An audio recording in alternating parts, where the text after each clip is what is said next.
আসসালামু আলাইকুম। কেমন আছেন? আশা করি ভালো আছেন। আলহামদুলিল্লাহ, আপনাদের দোয়ায় আমি ভালো আছি। যাই হোক, আমরা আজকে শিখব নাউন প্লাস হাগো প্লাস নাউনের সাথে ইন্ডিং। আসেন দেখি কি বলছে এটা। নাউনের সাথে হাগো প্লাস নাউন আবার এবং লাস্টের সমাপ্তি কিভাবে হয়। এই হাগো কোরিয়ান ভাষায় হাগো। হ্যাঁ, হাগো এর ব্যবহার আমরা শিখবো। হাগো মানে মূলত হলো সাথে। তো বিভিন্ন নাউনের সাথে এই হাগো কিভাবে ব্যবহার হয় আমরা আজকে ওই গ্রামারটা শিখবো। তো আপনি এটাকে নোট করেন, হাগো মানে কি? হাগো মানে হলো সাথে। তো আমরা যদি এরকম বলি যে আমি আমার বন্ধুর সাথে থাকি, তাহলে কি হলো? আমি আমার বন্ধুর সাথে থাকি। তাহলে কি হবে আসেন দেখি। এটা আপনি নোট করেন, হাগো মানে সাথে।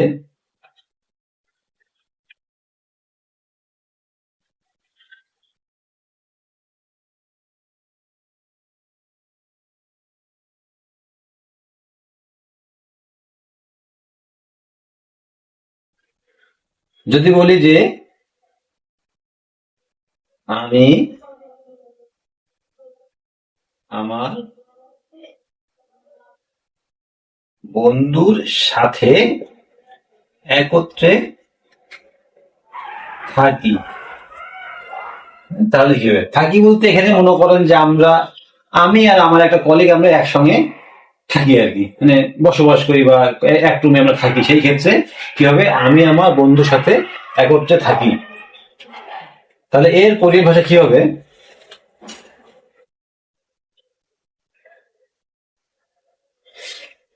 দেখেন, জনন সিনগু। সিনগু, সিনগু মানে হলো বন্ধু। সিনগু হাগু, এখানে হাগু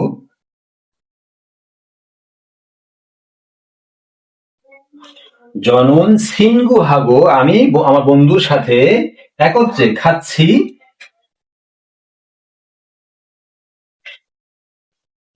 খাচ্ছি সারায়ও।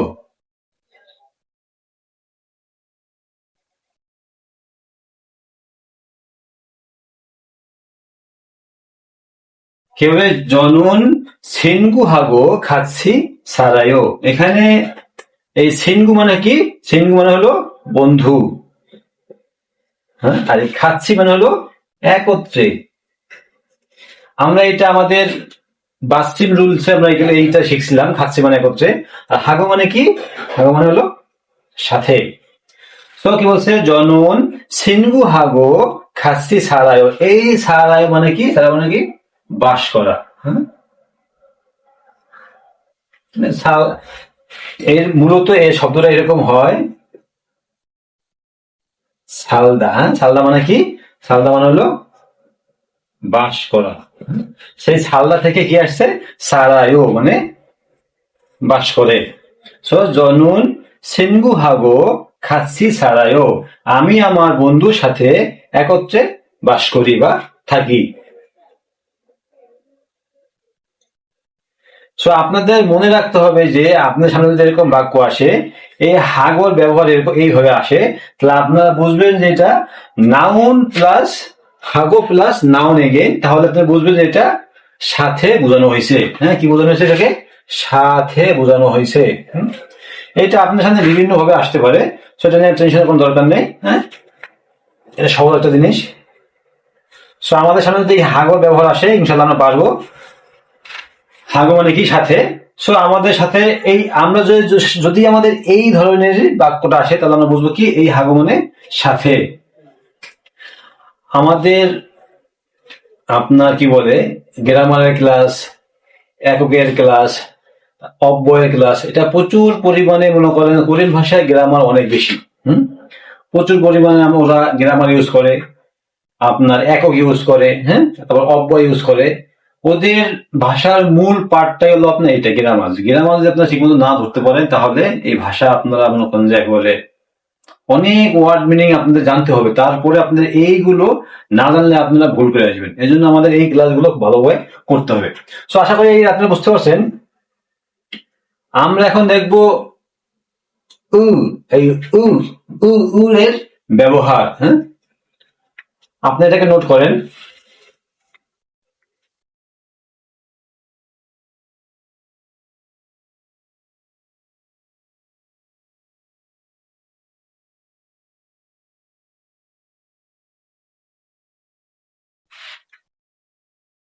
এই উ এর ব্যবহার। হ্যাঁ, কি বলছে?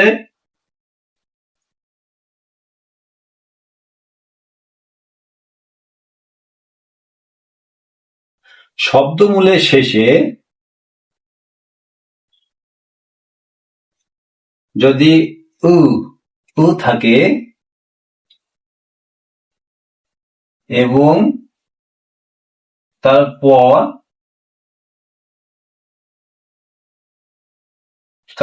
যদি আবারও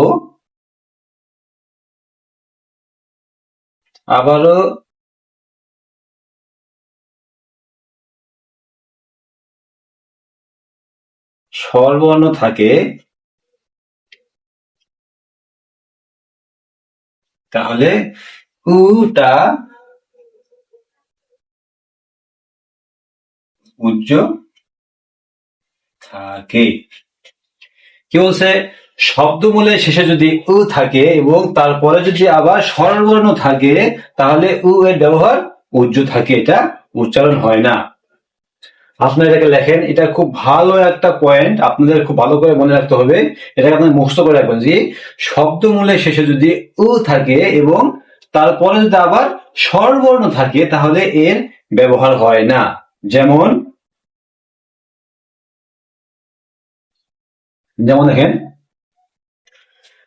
দেখেন কি আছে?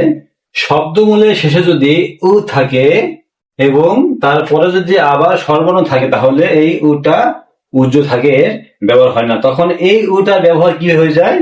তখন দেখেন এখানে ক্ষুদা মানে কি? বড়, এবং পুদা ইয়ে পু দা মানে সুন্দর, পাপ্পুদা পাপ্পুদা পাপ্পুদা মানে কি? ব্যস্ত।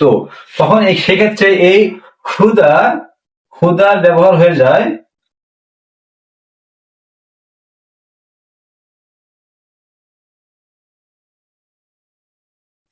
হয়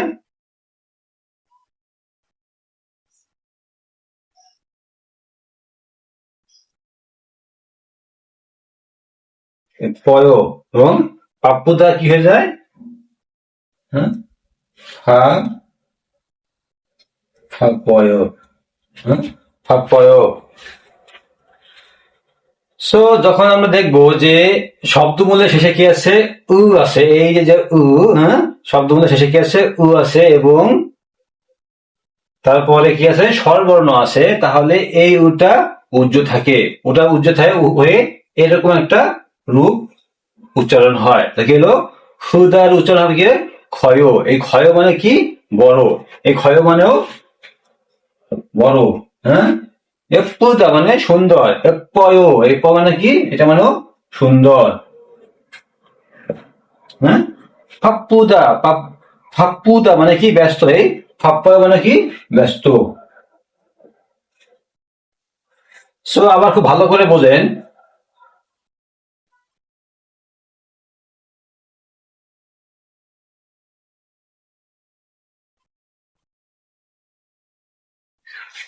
শব্দমূলের শেষে যদি উ থাকে, এই শব্দ, এটা এলো শব্দের মূল, এর শেষে যদি কি থাকে? উ থাকে।